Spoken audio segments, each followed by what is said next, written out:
یہ حضرت موسیٰ علیہ السلام کی وہ مقدس لاٹھی ہے جس کو عصا موسیٰ کہتے ہیں۔ اس کے ذریعے آپ کے بہت سے ان معجزات کا ظہور ہوا جن کو قرآن مجید نے مختلف عنوانوں کے ساتھ بار بار بیان فرمایا ہے۔ اس مقدس لاٹھی کی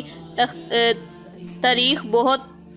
قدیم ہے جو اپنے دامن میں سینکڑوں ان تاریخی واقعات کو سمیٹے ہوئے ہے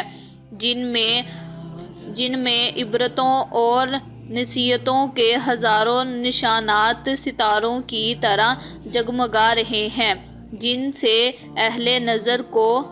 بصیرت کی روشنی اور ہدایت کا نور ملتا ہے۔ یہ لاٹھی حضرت موسیٰ علیہ السلام کے قد کے برابر 10 ہاتھ لمبی تھی اور اس کے سر پر 2 شاخیں تھیں جو رات میں مشال کی طرح روشن ہو جایا کرتی تھی۔ یہ جنت کے درخت پیلوں کی لکڑی سے بنی گئی تھی اور اس کو حضرت آدم علیہ السلام بحثیت سے اپنے ساتھ لائے تھے۔ چنانچہ حضرت آدم علیہ السلام کے ساتھ عود خوشبودار لکڑی اور حضرت موسیٰ کا عصا جو عزت والی پیولا کی لکڑی کا تھا اور انجیر کی پتیاں اور حجر اسود جو مکہ معظمہ میں ہے اور نبی معظم حضرت سلیمان علیہ السلام کی انگوٹھی، یہ 5 چیزیں جنت سے اتاری گئی ہیں۔ حضرت آدم علیہ السلام کے بعد یہ مقدس عصا حضرات انبیاء کرام علیہ السلام کو یکے کے بعد دیگر بطور وراثت کے ملتا رہا، یہاں تک کہ حضرت شعیب علیہ السلام کو ملا جو قوم مدین کے نبی تھے۔ حضرت موسیٰ علیہ السلام مصر سے ہجرت فرما کر مدین تشریف لے گئے اور حضرت شعیب نے اپنی صاحبزادی حضرت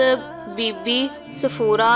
رضی اللہ عنہا سے آپ کا نکاح فرما دیا اور آپ 10 برس تک حضرت شعیب علیہ السلام کی خدمت میں رہ کر آپ کی بکریاں چراتے رہے۔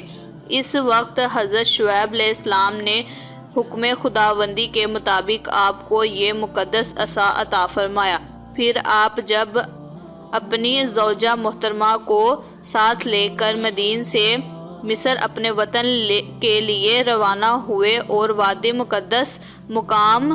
طوح میں پہنچے تو اللہ تعالیٰ نے اپنی تجلی سے آپ کو سرفراز فرما کر منصب رسالت کے شرف سے سر بلند فرمایا۔ اس وقت حضرت حق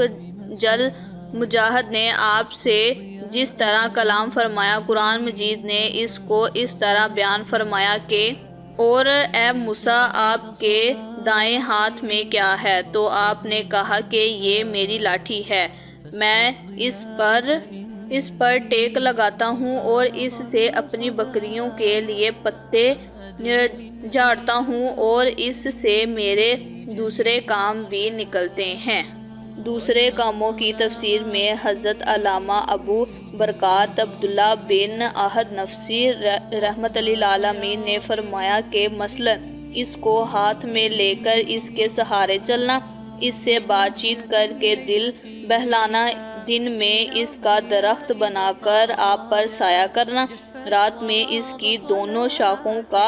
روشن ہو کر آپ کو روشنی دینا، اس سے دشمنوں، درندوں اور سانپوں بچھوؤں کو مارنا، کنویں سے پانی بھرنے کے وقت اس کا رسی بن جانا اور اس کی دونوں شاخوں کو